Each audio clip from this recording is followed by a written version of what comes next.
The Raptors have won 13 of their first 18 games. In your wildest dreams, did you think this could ever happen? No, but I'm just happy that we can talk about it. My friend Jevohn. I'll touch me. Welcome into Basketball Island. That's Fab. That's Jevohn. That's our boy Hambone. I'm Wes filling in for Christopher Hine. The Raptors, second in the East, winners of 8 straight, top 10 in offensive rating, defensive rating. The vibes are as high as we can get. Good vibes. Good vibes. Are we riding the high here? Are we throwing some cold water? How are we feeling about where the team's heading right now, Jevohn? I'm riding the vibes. I'm riding the high. I think if the team continues to play, in this fashion, they continue to get better. There's a world where this team is a Eastern Conference finalist.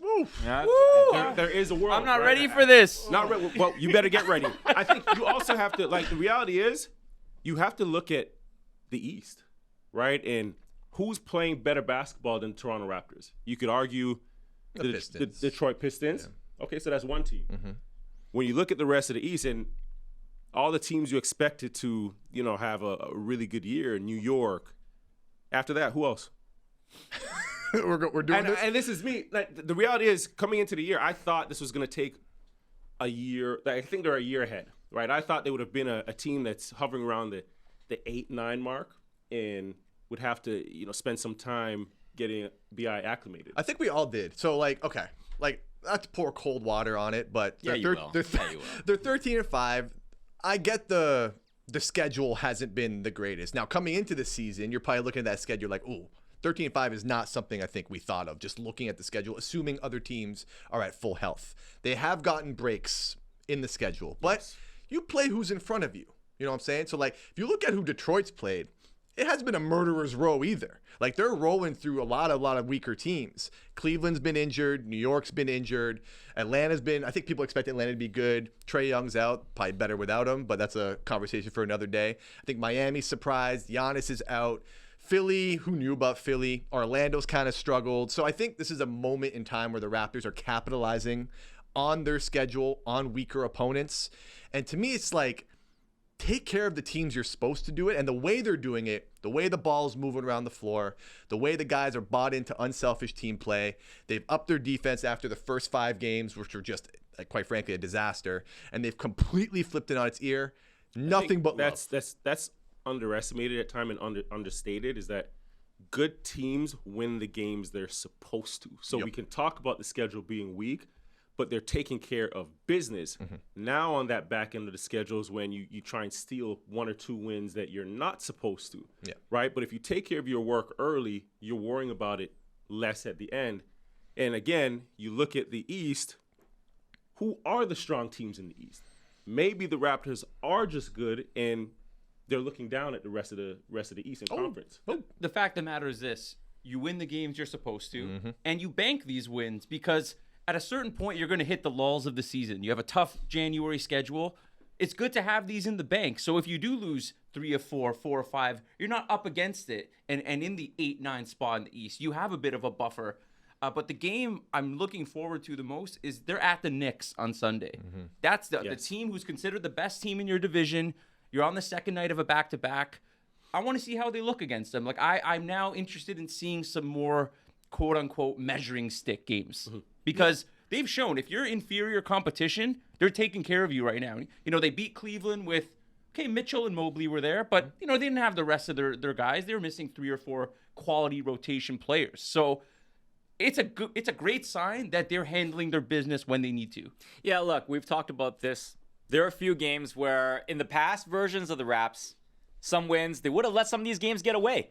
They've had some professional wins like this win against the Cavs. Even the game against the Nets. Yeah. That's a game that sometimes older versions of this Raptors team would they let go of the rope a little bit and they wouldn't be able to close. The Raptors have a closer. Mm-hmm. They got this guy called Brandon Ingram up in here dropping 37 points. Last night's game against the Cavs, I think, was the first time we've ever really seen him have to put on the cape. Do you think this version of him is needed in these big moments, or is this going to be kind of just those once in a few games he's gonna have to show up. Otherwise, he's not needed.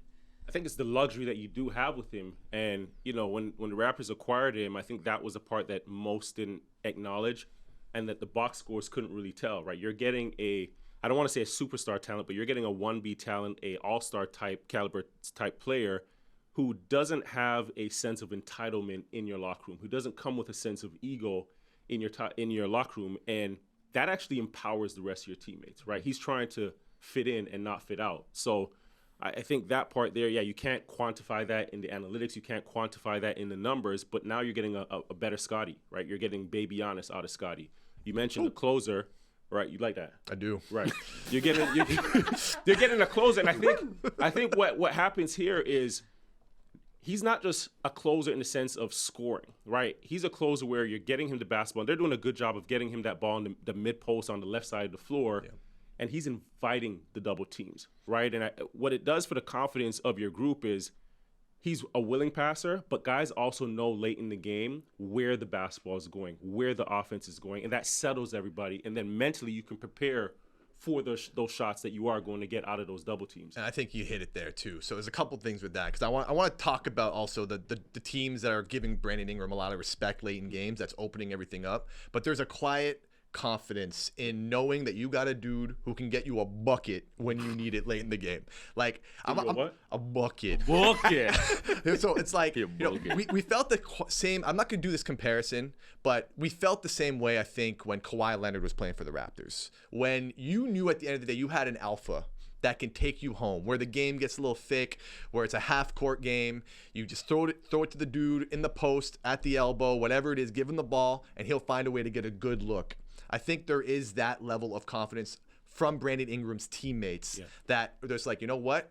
The game's kind of sticky at the end here. We're going to give it to him, and we know he's going to make a play, whether it's a jumper, whether it's something in the post, or whether it's finding an open guy. Now, I know what you're going to say. Like, is it about teams throwing doubles at Ingram late? I wasn't going to say that. I was just I'm like, I don't know how long this is going to last. No, I was just going to say every good team has hierarchy. Yes. And we've said this over and over again, and he isn't necessarily their best player, but he's their best scorer. Yeah. So things fall in line. And you know what? Shout out to Scotty Barnes, who's being very unselfish right now. Yeah. And we said this last year, alpha glue guy. Yeah. That's what he is right now. He's connecting the pieces. He's playing great defense. When he needs to score, he'll step up a bit, but he's happy to facilitate, do some of the hard work. Because everyone knows Ingram's the best scorer on the team, and everything falls into place once you realize that. So let me ask a question. I'm going to ask for you. Do you think Brandon Ingram, do you think other teams should be doubling him like they have late in games? Like, what's a bigger threat? Him working you one-on-one or selling out to a double and allowing him to find R.J. Barrett for a Quickley, Scotty Barnes, right? Quickly for open threes. I think, we're still in the early part of the season, and what those teams have to do is try something first, right? Mm-hmm. Brooklyn didn't double as much late, right? But because they had the scout, right? The first couple of games of the season when you got into the clutch, teams were doubling, and he was torching you with the pass, right? Yeah. Making the hockey assists and the assists out. And I think you have to give Darko credit as well for getting BI in those situations to play to his strengths, right? They're deliberately posting him up on that left block so that he can have that left shoulder to the paint and he can make passes with the right hand over the left shoulder, right? You're deliberately, positioning RJ on the right side of the floor so that when he's cutting out of those double teams, he's finishing to his left hand, right? You have IQ at the top of the key, so when that top defender comes and doubles down, BI can see over the defense and make the pass with his strong hand, or for a right-handed shooter, right, fade towards the baseline where you're more comfortable. So you got to credit Coach Darko for that, but the other side, it's kind of funny. BI's been playing in the Western Conference for his entire career. The East is a complete cakewalk for him. Yeah. When you think about it, hold on. I'm going to post. Wes, I know you're hosting, but I'm going to take the seat for a second. Do it, please. When you think about it, right, outside of Jason Tatum, who was injured, who are the best wings in the East? Yeah, Giannis. And we're not. And Giannis, I don't know if he's a wing. Giannis, 5'4", and we're not talking about combo guards. Donovan Mitchell, that's a 2-1. I'd say Jaylen Brown. Jaylen Brown, Jalen Johnson. Okay. Yeah, you get Johnson over. What do you consider? He's a top 2, top 3 wing in the East. So every night against an Eastern Conference team, he's going to be the best wing on the floor. What do you think? Is Cade a wing? Is he a point? Cade's He's a point. a I think Cade's a point. but he's a huge point. Yeah. So it's a little bit It's different. kind of right? like Luka. Would you call Luka a wing? I know, Yeah, I think it's the same. Yeah. But what I'm right? saying is Yeah, that yeah. BI is going to be the best matchup every night for opposing teams. And if not, like if you get up a Jaylen Brown or Jason Tatum, on a good night, he can go toe-to-toe with the best. I think there are good offensive wings in these. Like Franz Wagner, you could say is like good in that regard. Paolo Banchero. I think for me though, Paolo's a post. He's not a he's fair not point. playing a It's a fair point. I think to me, what I find most intriguing is that we haven't seen a dude that can D up BI one-on-one. Like there's, to your point, through all the teams the Raptors have faced, whether it's via injury or it's not, whatever, like I haven't seen a guy that can just like D him up one-on-one and be confident. Well, it's a shame in that New York game. There's not going to be any OG. No Is he OG. for sure out? I think he's going to be out. Most for a likely, while. yeah. Yeah, I mean, I and think even OG, you're not giving OG the basketball late in a game. No, no, for sure counterpart? not. No. Right, so No. so BI is one of top 3 most skilled wings in the Eastern Conference. Yeah, and I think his peers recognize that, and he gets the respect. And you know what did you say last time you're on the pod? Sometimes you just throw the ball up, guy who can go out there and hoop, man. And that's what BI. That's it. BI, Toss the ball up. We're having trouble scoring BI. Go figure it out. Yeah, one of my favorite Jevohn quotables. One time when we're getting ready for broadcast, he's like, Victor Wembanyama, 3-point shots. That's a layup for Wemby because it's unguardable. Every single time, it's his choice Elevates whether he wants to receives take it or not. No one's going himself in to the ever basket. block that 3-point shot. BI's got some of that to him in the clutch where it's like, you're not going to block a shot. Can you just make him uncomfortable? Do you guys remember that shot yesterday? It was in the right corner. I don't remember who it was. I think it was Tomlin defending him. Like, he escaped dribble and then faded away so far, created so much space that the defender was just contesting air. Yeah. Right? Like it's like Yeah. how do you do that? Like and that's why he's just so good. Yeah, and the thing too is he hasn't even shot the 3 that well. It's coming around a little bit, but if he's clicking from 3 as well, and I do like his willingness to take the catch and shoots because Yes. we said it heading into the year, like in Darko's kind of system, you got to be willing to fire those away. So if he gets hot from 3 on top of all of this, very scary. You guys alluded to Darko a couple times. Like Brandon Ingram's doing that like I haven't seen him do in his career. He threw a one-handed skip pass through everyone's arms to Grady Dick, who couldn't capitalize on that opportunity last game. He's hitting cutters when every time like those 45-degree angle cuts. We saw RJ Barrett do it against the Hornets. Like he's just. I have to give credit to Darko for allowing this guy to like be able to up his game to that level. The unselfishness is palpable. You feel it. Guys do not care who gets the ball. Like obviously BI, it starts with BI, especially late in games, but there is an unselfishness that radiates throughout this team that I think is really fun to watch. He's happy playing, and I think also the part of his game that a lot of critics, had a lot to say about was also the defense. Yeah. And I'll say this.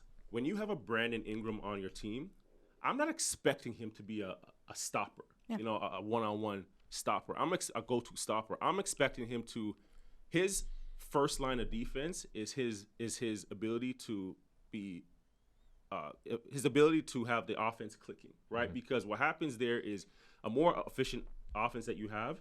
Now you're not playing transition defense as much, right? So when the opposing team is getting the basketball and inbounding it, now you're playing a setup defense. We don't expect Jamal Shead to go out there and score 30. He helps our offense by getting extra possessions. When he's getting into defense and drawing those offensive fouls by the bigs, when his 4-to-1 assist to turnover ratio, that's how he helps your offense. And that's a great point too, especially because the Raptors this year are like one of the best teams in the league in the half court, in half court offensive efficiency, which is something that this team has never had since Kawhi Leonard was playing for them. So to your point, if you're constantly playing like with a set defense because BI is just getting buckets in the half court at a high rate, that makes you a better defensive team. 1,000%. There's another thing I saw, and I think it was a clip by Hot Hand Theories, that the Raptors, so they're number 1 in transition points, but their pace is middle of the pack. So why is that? Because they look to push, but when it's not there, they're also happy to play it out in the half court. And that's possible because you have a guy like Ingram, right? Because if he's not there, I don't think you can operate the same way. So he makes a lot of things kind of fall into place. And then he also has, am I expecting him to stop everybody and be a stop every time down the floor? But when I need a stop, I need you to be there. And who was that big block against? He had that block Kalkbrenner. Kalkbrenner, right? And we're talking about a 7-1 big center. And when you needed to stop, BI was there. Yeah. So I need you to give me effort on the defensive end, but I need you to get buckets so these teams aren't running with the best athletes in the world in transition. Scotty said, "Yeah, I got them long, lanky arms."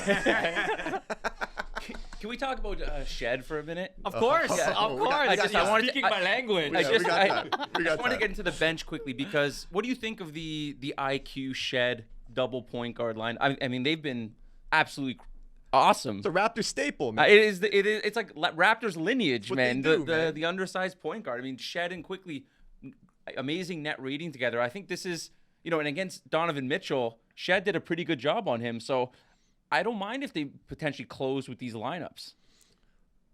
Okay. No? I was gonna make a joke about my dad noticing Jamal Shead. Jamal Shead. Beautiful player, man.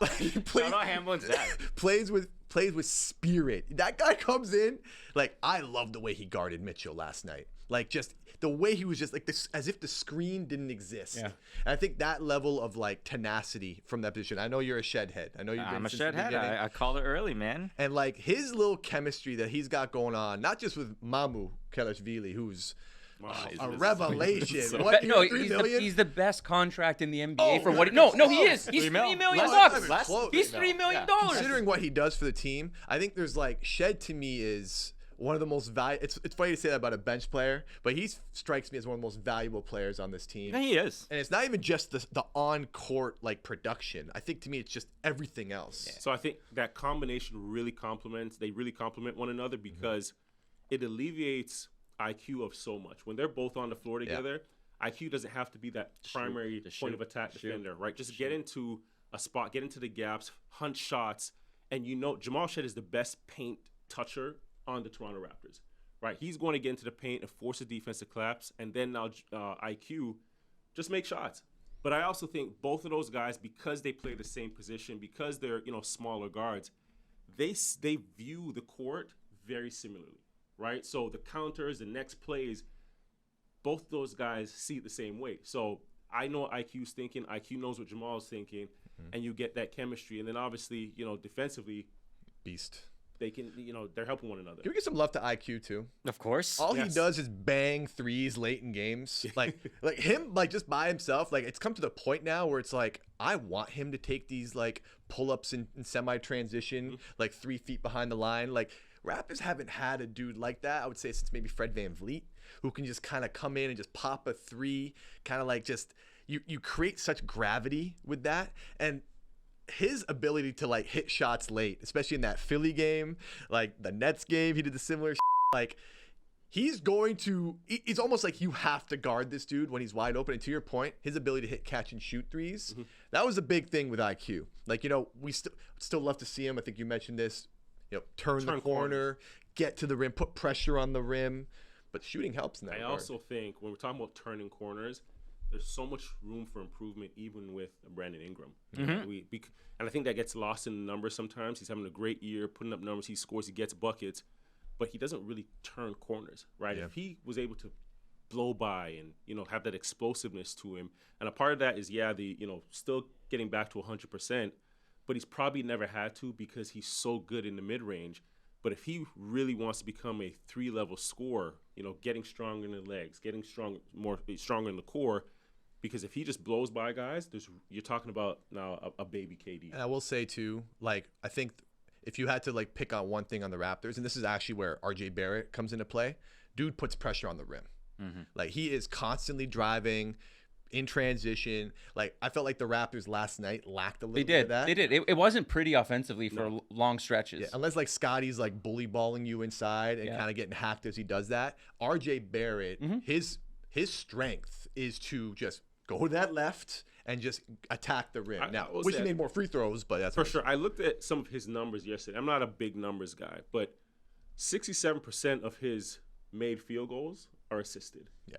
Sounds like a big number to me. Yeah. Yeah. So when we're talking about like how he fits and all that conversation before, it's like, whoa, this guy's actually understanding to play off of everybody else. Best cutter on the team. Yeah, so it's great that you guys bring up these points because what I wanted to mention is a lot of positives we're going through here. Okay, that's what it takes to go 13-5, but there are there are times where things get inconsistent. The shooting gets inconsistent. Sometimes the defense can be inconsistent. Rebounding as well.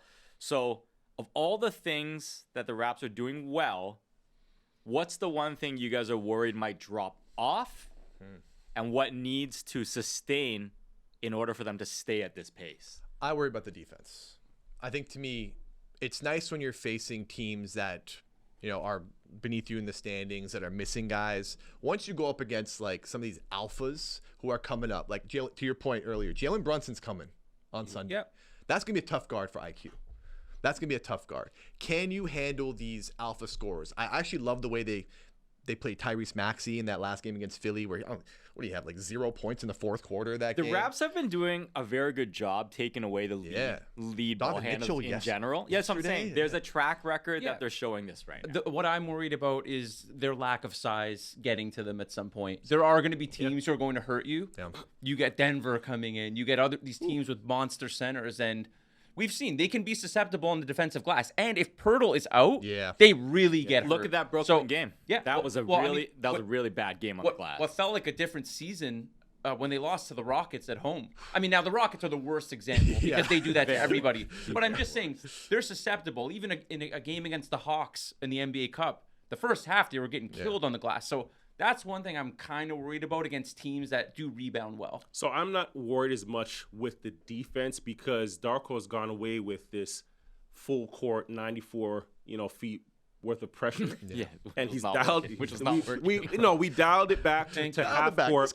Dialed it back to half court defense. What my question is how sustainable is the offense, right? And again, for me, it is paint touches. If Brandon Ingram isn't knocking down mid-range shots and IQ is unable to turn corners consistently and you're not forcing defenses to collapse, right, which has really helped the shooting on the team, then we're back to other teams playing in transition. And you cannot guard transition in this league, right? These athletes are really, really good. So Raps have been great at that. That question for me is, is the offense sustainable? Because the offense right now really supports and anchors the defense. Well, look, obviously a lot of positives. Very, very tough to nitpick a team that's 13-5. Ride the wave, man. Ride the wave. Hey, listen. But you're doing what coaches do, right? Constantly thinking about how to get better and staying ahead of anything that may come up. Oh, I think culturally that's what's happening with this team. They're very much focused on the team goal. No one's looking out for themselves selfishly, and that's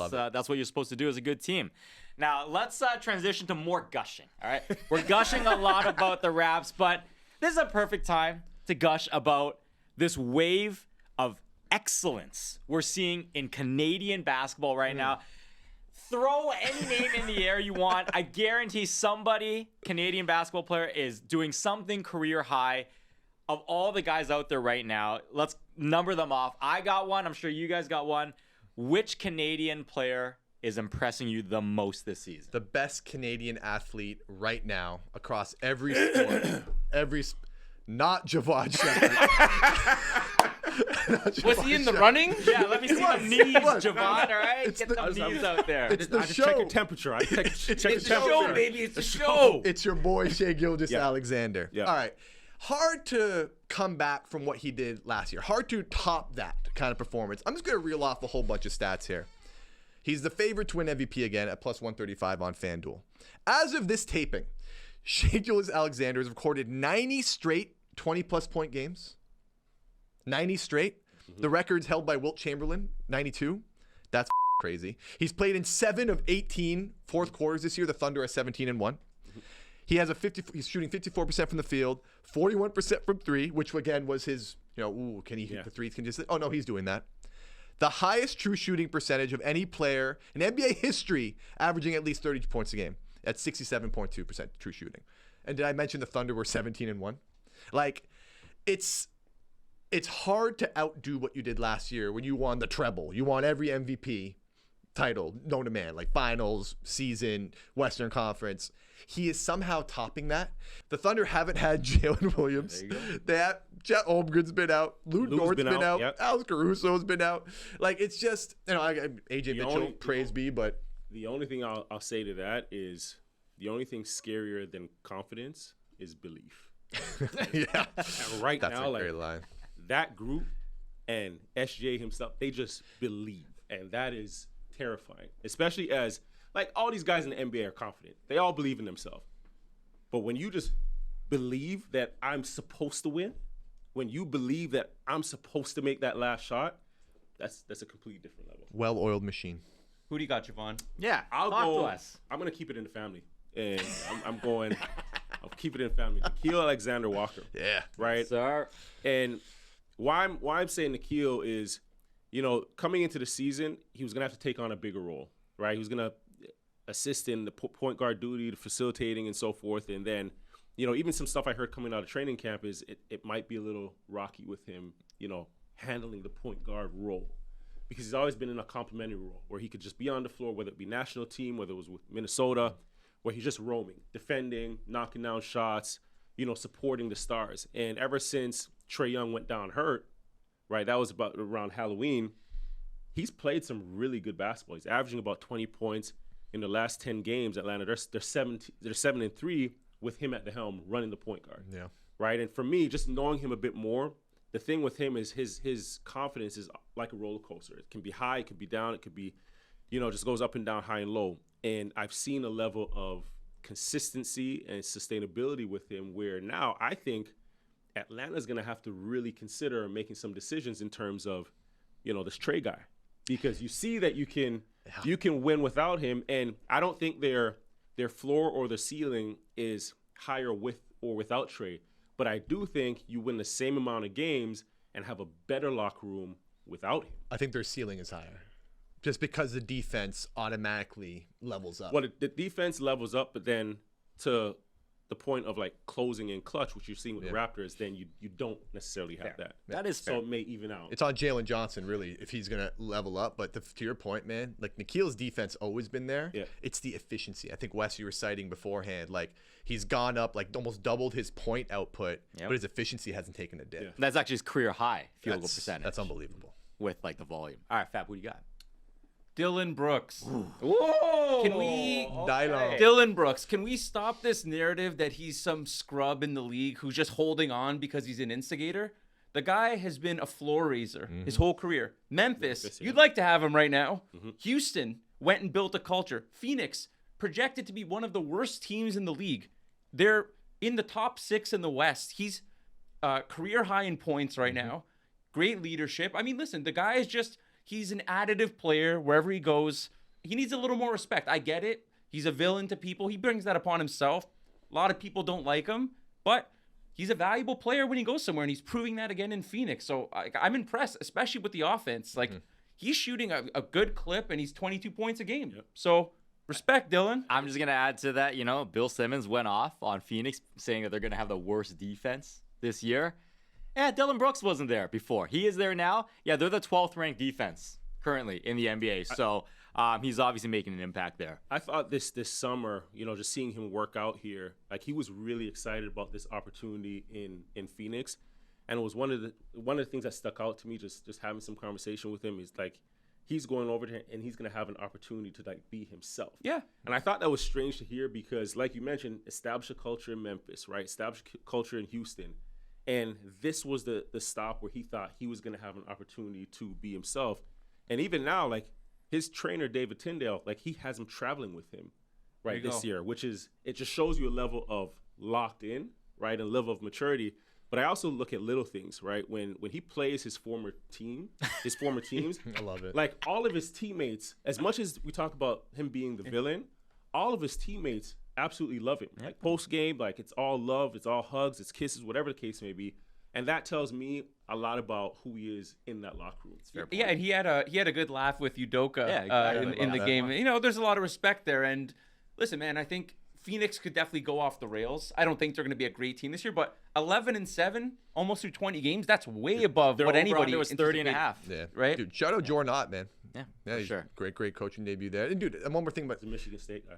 No, you love it. You love it. You don't like that. You don't like Spartian. Let's go. Is that a Michigan hat? What do you got on there? It's an all-star hat. All-star hat. Close. I would just say this too. Like, what happened to Memphis defense since Dylan left? What happened to Memphis? Well, let's be honest. He was scapegoated out of Memphis. 100%. Like he was the issue. Well, Look, that's that karma. culture is completely.